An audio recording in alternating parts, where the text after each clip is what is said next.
Here's everything I've done over the past 8 weeks to go from post-hysterectomy and out of shape to losing 6 kilos and being halfway through a photo shoot prep so that you can copy the exact framework with no holding back. I'm Sam, I've been in the fitness industry for 6 years and I've helped over 100 trans guys just like you who are fed up of paying for gym plans that still left them hiding their top surgery results under baggy t-shirts. Now, you might notice that there is something on my coffee cup, which if you're watching this video on the day that it comes out, is literally just been announced today. And if you watch this video until the end, I'll tell you more about that. I had a hysterectomy at the end of February, and I've now got 2 photo shoots booked at the beginning of October. I started my prep 8 weeks ago and I was 65 kilos, and I'm now 59 kilos, so 6 kilos down in 8 weeks. Now, for my body weight and also the fact that, only 5 months ago I had major surgery, I'm very, very happy with that rate of loss.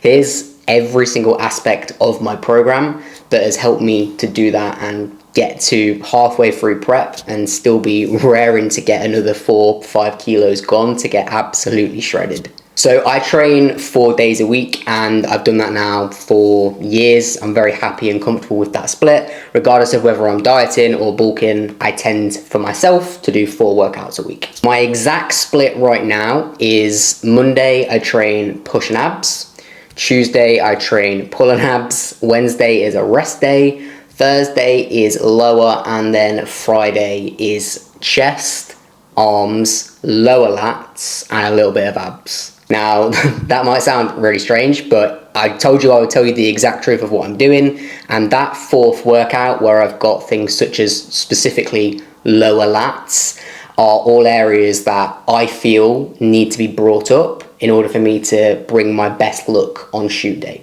If you're watching this and you plan on copying my split, you don't need to worry about training lower lats specifically. Actually, what you can do is just copy the split that I've done for years now prior to this one, which was push and abs, pull and abs, lower, and then upper and abs. So a more well-rounded upper day. Now, I've been posting exact walkthroughs of my current workouts over on Instagram. So if you want to see them exactly and go and copy them, they're all over there. However, if you do want to copy the split that I did for my last photo shoot prep, the whole thing with all the sets and the reps and form videos attached, then I do actually give that one away for free, and you can find that and download it from below in the description. And that one will be the split that I've just spoken about, where it's not lower lats and all that specific stuff. That 4th day is upper, and it's great for most people. Nutrition. So when I started prep, I had 4 months to do this in, which is 2 months less than the last prep that I did. I did a 6-month prep back in 2024 and I lost 10 kilos. This time round, I also needed to lose about 10 kilos, probably a little bit more. And I needed to do it in 4 months. So my deficit right now from the get-go has been big. In that first prep, things slowly dialed down and I went from my maintenance of 2,500 down to, I think it was 1,900, then 1,700, then 1,500 right towards the very end. This time around, from the get-go, I started on 1,525 calories, and that is what I've been on for these 8 weeks and will most likely be on until the very end. Potentially even a little bit less depending on how much things slow down. The thing is, working out a deficit is actually pretty simple. So in order to lose a pound of body fat, we know that you need to be in around about a calorie deficit of 3,500 per week, not per day, don't panic. Divide that up by 7 days a week, 3,500 divided by 7, that's a 500 calorie deficit per day. But for me, losing a pound a week wouldn't have been enough. So we've doubled that, and I started with a maintenance of around about 2,500 and then dropped straight down by 1,000 calories to my 1,500 calories a day. Now, I will give you the exact macros, just so I said I'd be completely upfront and transparent about what I'm on, but obviously you can't just copy this. You need to go away and work out your exact calories and macros, or maybe I'll help you do that at some point. So you should probably keep watching the video to find out about that, I don't know. But to be upfront, my numbers are 1,525 calories, 140 grams of protein, 45 grams of fat, and 140 grams of carbs. I think when it comes to structuring my food, I've spoken about this a lot recently, the most important thing for me over these 8 weeks has been prioritizing my carb intake and my overall calories around my workouts. See, I used to be very much in that crowd of squirrel away a load of food for in the evening so that I can have a sweet treat before bed. But the reality is I tend to train in the morning. It works best for me around work. And then as soon as I've had my last meal in the evening, I go to bed. So yes, I do go to bed feeling a bit hungry, but I'm going to sleep. So it's not like I've got to sit with that hunger all day. So because I work out in the mornings, I've been having my highest intakes of carbs for breakfast as a pre-workout. Lunch is my post-workout. I'll then have a small amount of carbs that are remaining for a snack between lunch and dinner, and then dinner is low carb. Am I saying that if you work out in the morning, you should 100% not squirrel away your food for the evening? No. Works for some people. I have clients who enjoy more of a sweet treat in the evening and they still work out in the morning. That's their choice. The only thing I will say is that if you do start to find that you're feeling crappy in your workouts, then that might be a reason why. Cardio. Now, obviously, this is also going to be adding to the weekly deficit that I am in. So I do 1,000 calories of cardio per week, which honestly is nowhere near as bad as it was for me when I did my first prep, because I am just in such better condition at this point. Those 1,000 calories that I started on in the last prep for cardio and actually increased towards the end was such an effort, and this time around I keep on smashing out cardio PR times because I'm just in such better shape. And that's actually quite a rewarding thing about prep is, yes, towards the very end, energy is like ridiculously low and cardio does not get smashed out in record time. But there's this really nice period of prep where you're eating more veg, you're moving more, you've lost a bunch of weight, you actually feel really healthy. And that's the period of time that I'm in right now. So cardio feels great. My personal preference for cardio is to do it all on the cross trainer, or elliptical for my US people. And that's honestly just because cardio for me, I don't do it from like an enjoyment factor. Like, I'm not a runner. I don't enjoy going out and doing cardio. For me, it's purely about burning calories right now. And the easiest way, the most time efficient way for me to do that is on the cross trainer. Now, the way that I section this up is quite tactical, because there's one session in particular that I don't want to be doing cardio on. So I do 250 calories on a push day, 250 on a pull day, 250 on my upper day. I don't do cardio on a leg day unless I absolutely have to. If cardio gets increased towards the very end of prep and I'm doing it every day, then I'll just have no choice. But for now, I'd rather do that fourth session of 250 calories on a non-training day, which is a Saturday. What that also gives me is 2 days of the week, one weekday, so a Wednesday, and then one day at the weekend where I'm not in the gym at all, and all I have to do is my steps, which is really nice to just be able to have a bit of a break and not be in the gym every single day. That brings me on to steps, and I am doing 10,000 a day right now, which is not that bad. If I wasn't to try and walk my steps, because I'm a coach and I have a very heavy desk job, my average steps would probably be somewhere between 5,000 and 8,000. So it does take a bit of effort to get up to 10,000 steps, but it's not like a huge deal. What I've been doing is getting out and boxing off anywhere between 3,000 to 4,000 steps in the morning. So if it's a training day, I'll have my breakfast, go out for a walk, and then come back and head off to the gym.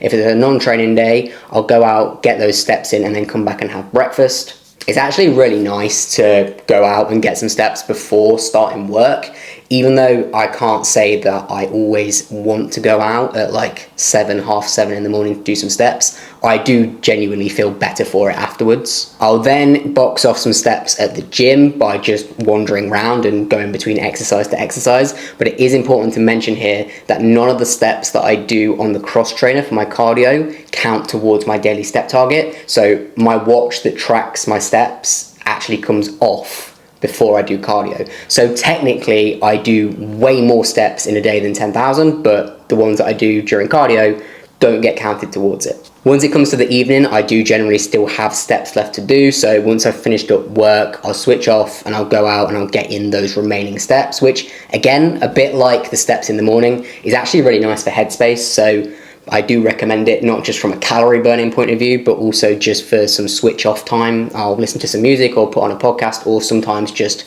listen to my own thoughts. Next up, coaching. I am not one of these hypocritical coaches who tells you that you should be shelling out hundreds of pounds a month for a coach and then not having one myself. I had a coach that took me through my prep in 2024, and I still have that exact same coach now who is taking me through this prep as well. It isn't just about knowledge. Do I have the knowledge to take myself through a prep? Yes. I literally diet people down for a living and have now also taken a client to a photo shoot. So it's safe to say I know what I'm doing. But when it comes to dieting, your emotions have this really nice habit of getting in the way and making you do stupid things. The scale doesn't go down for 2 days, so you decide to drop your calories. You overeat one day, so you decide to go and smash out an hour's worth of cardio. You just do stupid things and you make rash decisions. So having someone that you literally offload all of that to is a major help with dieting, and also with something like a prep. Social accountability. This is huge. For me, documenting my prep online is not just about showing off as a coach and getting people to see that I walk the walk, but it's also about the accountability that it comes with. You know, I've said that I'm going to do these 2 shoots in October, and there's absolutely no way I am going back on that. And that's a big problem. If you don't tell anyone, if you don't have anyone to hold you accountable to, not just a coach, but the people in your lives, friends, family, you have no reason to say no when they offer you chocolate or you get invited for a meal out.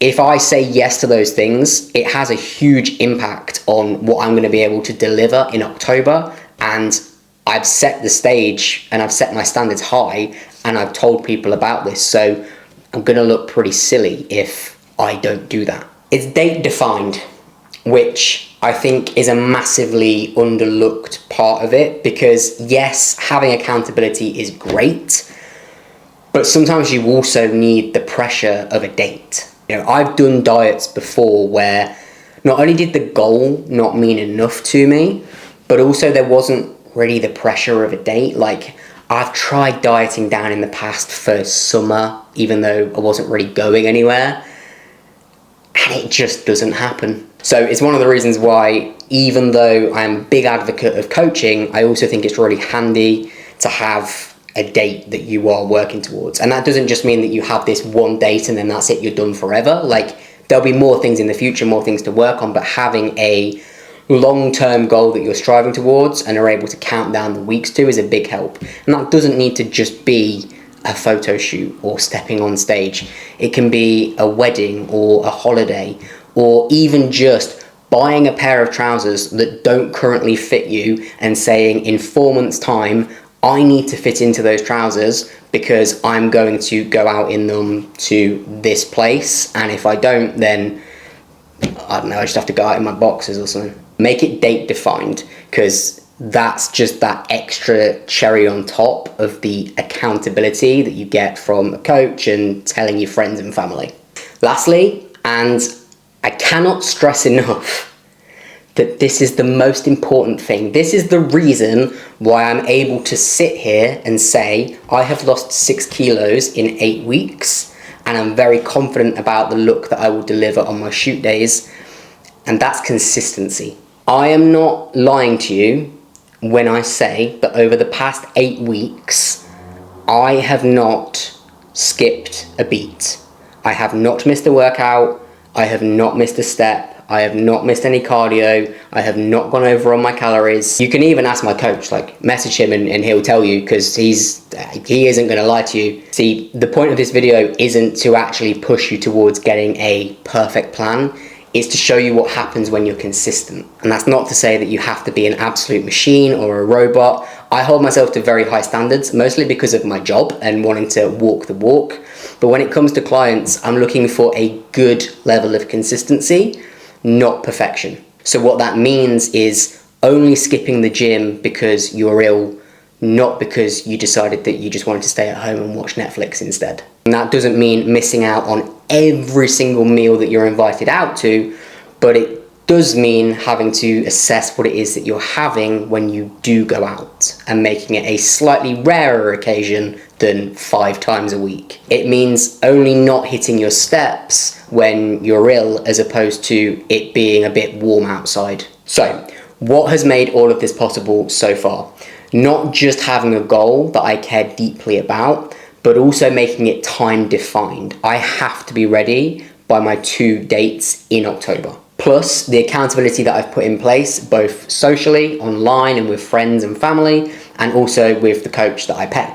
Again, all of the information in this video is completely useless to you without the consistency. And it's all of those things that I've just mentioned that have helped to keep me consistent. Which is why I want you to know that Transform Plus goes live in 27 days. It's the 8-week group coaching program that I have designed for trans men who are fed up with repeating the same Monday like Groundhog Day. Last week's new scale low has been undone by another weekend, another workout plan that you've downloaded for free from a big trans influencer that never actually gets used, another doom scroll past another client result that I've posted that you wish was you. And it's for all of those reasons that I want you to work with me for 8 weeks and chase your best ever physique instead of half-arsing the next 6 months and losing a grand total of £1. Starting on September 7th, you can work with me for 8 weeks for a price that you will never get with my one-to-one coaching, all while still getting a service you won't find from any other trans coach and also getting yourself a life-changing result.